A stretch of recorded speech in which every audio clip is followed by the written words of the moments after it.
It's not every day you hear about a rabbi, a maharaja, and a brand new law all in the same sentence. Right. It sounds like the setup for, I don't know, a joke or something. Exactly. But it's very real. We're doing a deep dive today into India's Unified Waqf Management, Empowerment, Efficiency, and Development Act of 2025. Which everyone's just calling the UMEED Act, thankfully. It's quite a mouthful otherwise. It really is. And this law, it's definitely been making waves since it passed.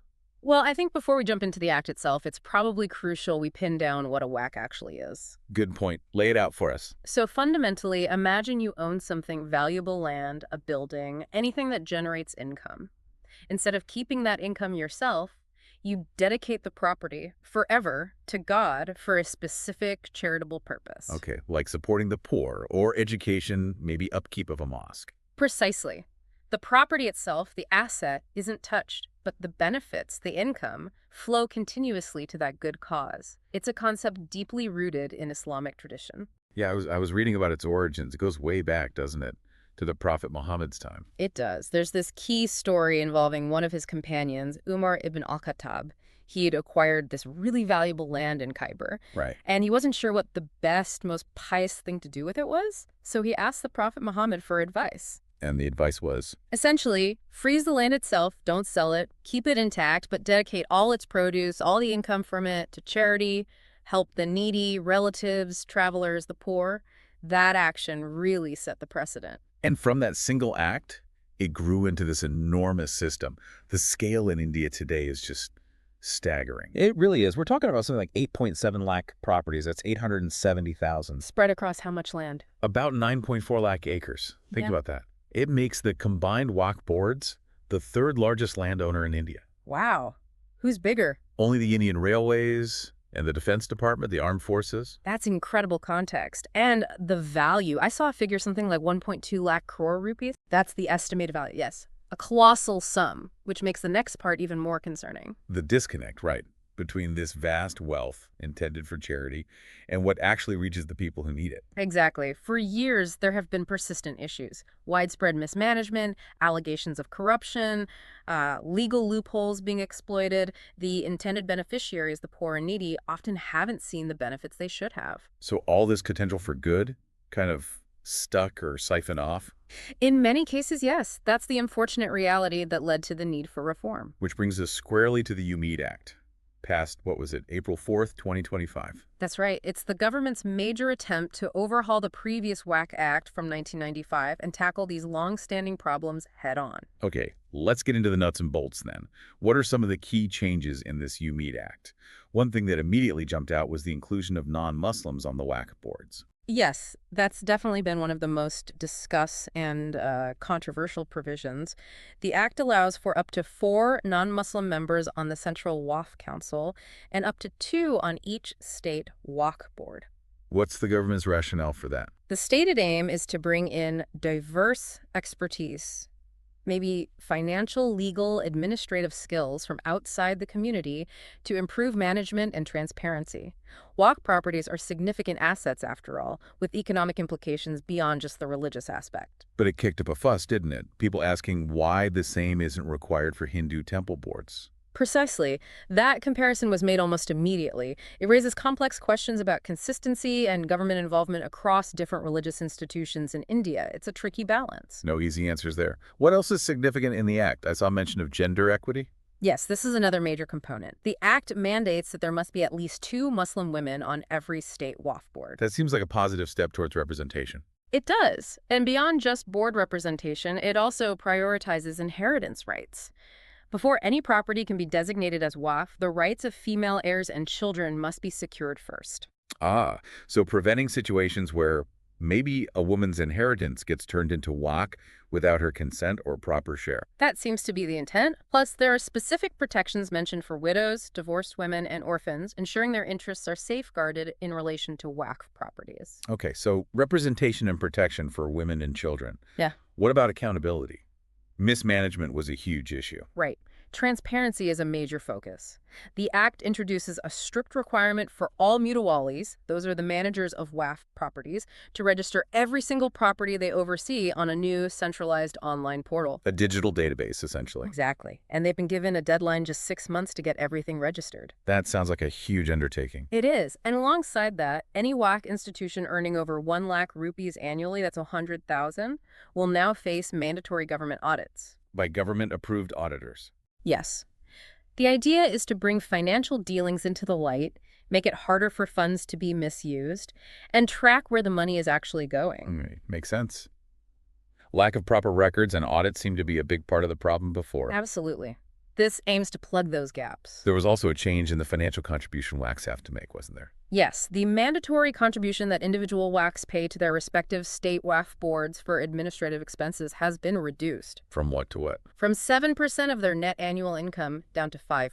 Okay, why the reduction? The thinking is that by lowering this contribution, more money stays with the individual WAC itself. So more funds available directly for their specific charitable activities, helping the poor, running schools, whatever their purpose is. That's the logic, yes.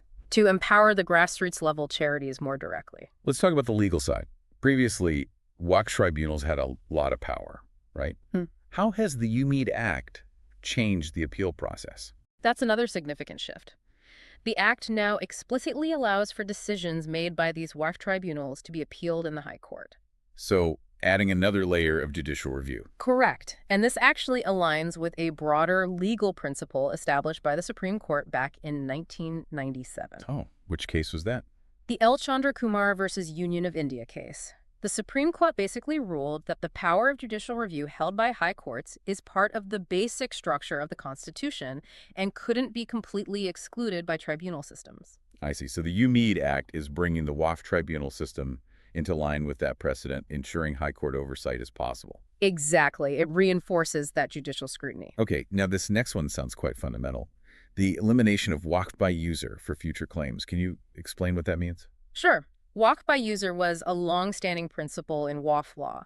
It meant that if a property had been used for religious or charitable purposes by the public for a very long time, it could be recognized as WAF property, even if there was no formal deed or document explicitly dedicating it as such. So, based purely on long-standing practice, like an old community mosque or a graveyard used for generations. Precisely those kinds of situations.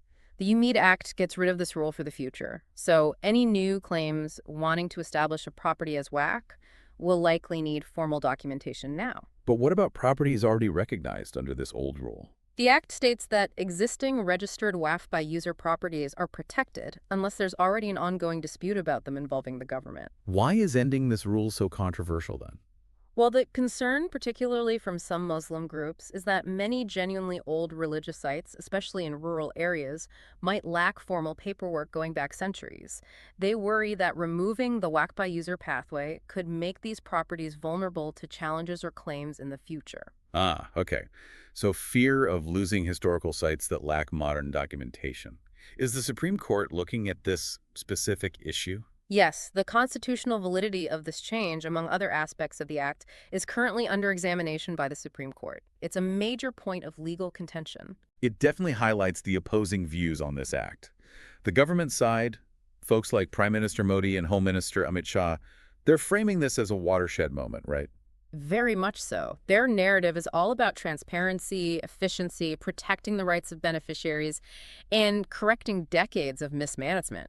PM Modi even mentioned receiving letters, particularly from Muslim women, pleading for such reforms. But then you have strong opposition from groups like the All India Muslim Personal Law Board, AIMPLB. Absolutely. They've been very vocal, calling the act unconstitutional and viewing it as an attempt by the government to interfere with and potentially seize control of Muslim properties. And this has led to real-world consequences. Yeah. Protests, legal action. Yes, there have been significant protests in some areas, and the AIPLB and others have challenged the Act's constitutionality in the Supreme Court. It's a deeply polarizing issue. It really seems to touch on fundamental questions about religious autonomy and property rights. It does, and that's why looking at some historical parallels can be so illuminating. It helps frame the core principles involved. Like the story of Rabbi Mukhayriq. That one really caught my eye. A rabbi establishing the first WAF. It's a truly remarkable account from 7th century Medina. Rabbi Mukhayriq was a learned Jewish scholar living there during the Prophet Muhammad's time. Okay. During the Battle of Uhud in 625 CE, he decided to fight alongside the Muslims against the Meccans. Significantly, this battle fell on the Sabbath, a day Jews traditionally observe rest, not warfare. Wow. Okay. Before going into battle, he declared that if he died, his 7 valuable date orchards should go to Prophet Muhammad to be used for charity. And tragically, he did die in the battle. He did. When the Prophet Muhammad heard about his bravery and his final wish, he reportedly called Mukhayriq the best of Jews. Incredible. And true to Mukhayriq's wish, the Prophet used the income from those orchards to help the poor in Medina. Many consider this the very first operational waqf. That's amazing. An act of interfaith solidarity right at the origin point of waqf. Exactly. It highlights that the principle of dedicating wealth for communal good isn't confined by religious lines. The Quran itself speaks positively about righteous people of the book. That story really resonates, especially given the current debate about non-Muslim involvement in waqf boards. It provides powerful historical context, and there are more recent examples too. Like the Maharaja of Kapurthala, Jagatjit Singh. Yes, another fascinating case, this time from the 20th century. Maharaja Jagatjit Singh was a Sikh ruler.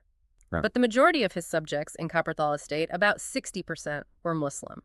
In 1930, he commissioned the building of a magnificent mosque for them. The Moorish Mosque, right. I've seen pictures. It's stunning. Looks like something out of Morocco. It was designed by a French architect, Monsieur Manteau, as a replica of the Koutoubia Mosque in Marrakech. Apparently, the British viceroy questioned the cost. And what did the Maharaja say? His response was legendary. He reportedly said that his Muslim subjects deserved the best, regardless of cost, and that mosque functioned as a waqf, serving the community. Another example of charity and community building crossing religious divides. Precisely. It shows a history of shared civic responsibility and goodwill that's relevant to understanding the potential, perhaps, behind some aspects of the UMEED Act, like diverse board membership. These historical anchors are really helpful. Let's bring it back to the specific problems the UMEED Act is trying to solve. We mentioned mismanagement. The Sachar Committee report in 2006 really shone a light on this, didn't it? It certainly did. The Sachar Committee was tasked with looking into the social, economic, and educational status of Muslims in India, and waqf properties were a key part of that. What were some of the key findings regarding waqf? They found a huge discrepancy. While the estimated value of waqf assets was around 6,000 crore back then, the annual income generated was only about 163 crore. Wow, that's a tiny return on such vast assets. Exactly. It pointed to massive inefficiency, underutilization, possibly worse.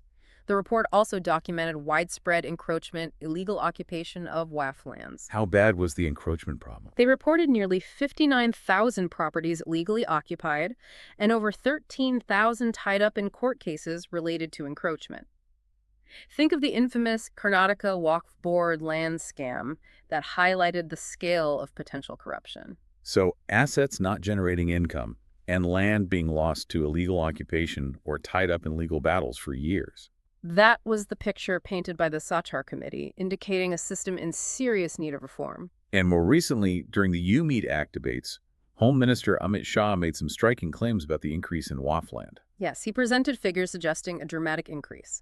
He claimed that while about 18 lakh acres came under waqf boards between 1913 and 2013, 100 years, another 21 lakh acres were added in just the next 12 years, up to around 2025. That's a huge acceleration if accurate. What kind of examples did he give of properties being declared waqf? He cited some controversial examples, alleging that properties like a 1,500-year-old Chola-era Hindu temple and even an entire village in Kerala, predominantly inhabited by Christian families, had been designated as waqf land. Those are explosive claims. They are, and they form part of the government's justification for needing tighter controls and scrutiny through the UMEED Act, arguing the system was open to abuse or error. Okay, so pulling it all together, the arguments for the UMEED Act, supporters would say. Supporters argue it's a long overdue fix. They emphasize the transparency measures, the portal, the audits.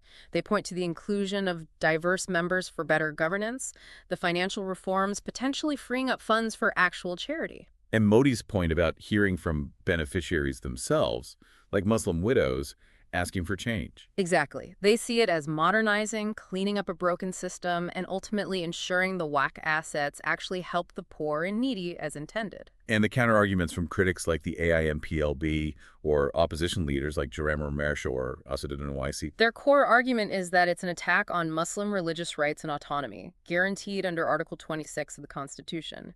They see it as excessive government interference. Specifically worrying about. The rollback of WAF by user is a huge concern, fearing for undocumented historical sites. There's also suspicion about the motives behind non-Muslim inclusion on boards.